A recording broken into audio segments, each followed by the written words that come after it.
गुरुजनों का मार्गदर्शन है और इस समय को आप सही उपयोग करें, क्योंकि सब लोग मेहनत कर रहे हैं आपकी शिक्षा को सफलता की ओर ले जाने के लिए। अगर आप इस समय को गंवा दोगे तो ये समय वापस नहीं आएगा।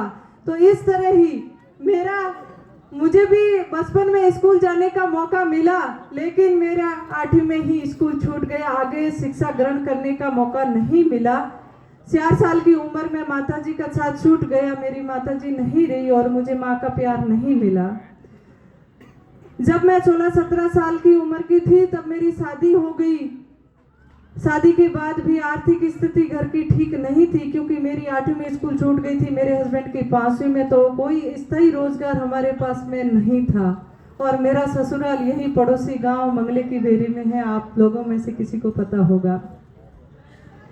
तो ऐसी स्थिति में जब शादी के 1.5 साल बाद में मेरा बेबी हुआ, उसको सांस लेने में प्रॉब्लम थी, अच्छी मेडिसिन की जरूरत थी, अच्छे हॉस्पिटल ले जाने की जरूरत थी, लेकिन वो मैं नहीं ले जा पाई, उसको नहीं बचा पाई। उस समय पूरी तरीके से टूट चुकी थी कि बचपन में माँ को खो दिया, बच्चे को, ऐसी जिंदगी मुझे नहीं जीनी। ऐसे कई नेगेटिव विचार आने लगे कि मैं जिंदगी नहीं जीनी, इस जिंदगी को ही खत्म कर लूँ। लेकिन उस समय दिमाग में ये आया कि ऐसी जिंदगी से हार मानने से अच्छा है मैं कुछ ऐसा काम करूं जिससे मेरा मन भी लगे और मेरा घर भी चले। यही सोच के 2008 में मैंने सुई धागा हाथ में लिया और मेरे काम की शुरुआत की, क्योंकि उस समय मुझे ना मार्केटिंग के बारे में पता था, ना रॉ मटेरियल के बारे में। मैंने सोचा कि जो बहनें मायके जाएगी वो सुंदर बैग जरूर लेके जाएगी, तो क्यों ना मैं बैग बनाने से शुरुआत करूं। सुई धागा हाथ में लिया, एम्ब्रॉयडरी का काम तो मैंने मेरे हाथ से कर लिया, लेकिन बैग की जो सिलाई थी वो मशीन से करनी थी, वो मशीन मेरे पास थी नहीं, ना मैं खरीदने के लिए सक्षम थी। एक बार फिर हिम्मत हारने लगी कि मैं नहीं कर पाऊंगी, लेकिन फिर दिमाग में आया कि ये परेशानी सिर्फ मेरी अकेली की नहीं है, ये मेरी और बहनों की भी है। क्यों ना मैं अकेली नहीं कर पा रही हूँ, लेकिन हम साथ में मिलके तो कर ही सकते हैं। फिर हमने 10 महिलाओं ने मिलके एक सेल्फ हेल्प ग्रुप बनाया और 100 रुपए इकट्ठा करके एक सेकंड हैंड मशीन खरीदी और वहां से हमने काम की शुरुआत की।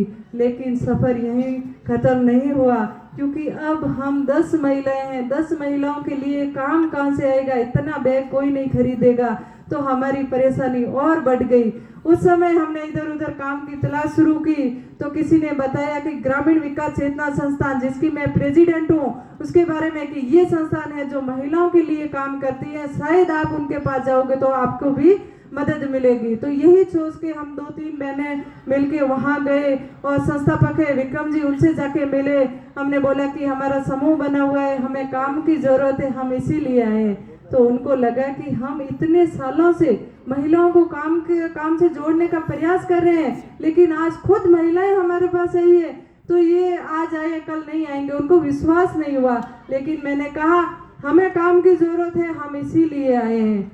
तो उन्होंने सैंपल का काम दिया, सैंपल अच्छे बने तो 3 दिन का ऑर्डर का काम दिया कि ये आप करके लेके आइए। जो वो फर्स्ट टाइम हमें 3 दिन का काम मिला था, उसमें हमें बहुत खुशी हुई। हम घर जाके काम पे लग गए और सुबह जब वापस गए तो उनको विश्वास नहीं हुआ कि ये कल शाम को गए और अभी वापस आ गए, इनसे काम हुआ नहीं। मैंने कहा ऐसा नहीं, हम काम पूरा करके लेके आए। तो ये कैसे पॉसिबल हो सकता है, एक ही रात का मतलब 3 दिन का काम एक ही रात में कैसे हो गया। मैंने कहा खुशी इतनी थी कि पूरी रात बैठ के हमने काम किया।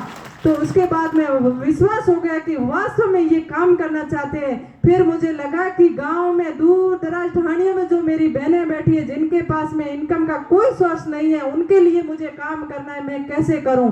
तो किसी ने बोला कि आप एग्जीबिशन करिए। मैंने कहा एग्जीबिशन होता कहाँ पे है, बाड़मेर में तो कोई खरीदेगा नहीं, कहाँ पे करना है। तो बोला कि जो मेट्रो सिटी है, दिल्ली बॉम्बे, ऐसी जगह पे हैंडीक्राफ्ट्स के बड़े बड़े मेले लगते हैं, वहां पे अगर आप जाओगे तो जो ये प्रोडक्ट है वो हाथों हाथ सेल भी हो जाएंगे और आपको पैसे भी मिलेंगे। तो मैंने कहा ये सपने तो छोड़ दे, सबसे पहले तो घर वाले कहीं नहीं भेजेंगे, बाड़मेर डिस्ट्रिक्ट हेडक्वार्टर तक नहीं गए हैं तो दिल्ली जाने का सपना तो हम छोड़ ही देते हैं। लेकिन फिर लगा कि कोशिश करने में क्या जाता है। उस समय 2010 की बात करूं, कट्टे में सामान भरा, ट्रेन के लोकल डब्बे में बैठ के दिल्ली पहुंचे। दिल्ली में रफी मारे कॉन्स्टिट्यूशन क्लब में एक 3 दिन का एग्जीबिशन था और उसमें हमारी 10 से 15 हजार रुपए की सेल हो गई थी। और वहां से हमें हिम्मत मिल गई कि अब हमें पीछे मुड़ के नहीं देखना है, हम और नवाचार करना है। और वापस आके नेक्स्ट एग्जीबिशन की हमने अच्छी तैयारी की, गांव गांव ढाणी ढाणी जाके महिलाओं को काम के प्रति मोटिवेट करना शुरू किया। कई बुजुर्ग लोगों के क्वेश्चन होते थे, उनको भी वापस जवाब देना, उनको ये बोलते कि इनको कहीं नहीं जाना है, घर बैठे घर का पूरा काम करके जो भी इनको दिन में 2-3 घंटा टाइम मिलता है उसमें ये काम करेगी, इनको हम घर बैठे काम देके जाएंगे। तो ये ऐसे करते करते कुछ बहनें हमारे साथ में जुड़ना शुरू हुई। ये सफर 2008 में 10 महिलाओं से शुरू हुआ था, आज 50,000 से ज्यादा बहनें हमारे साथ में जुड़ी हुई है।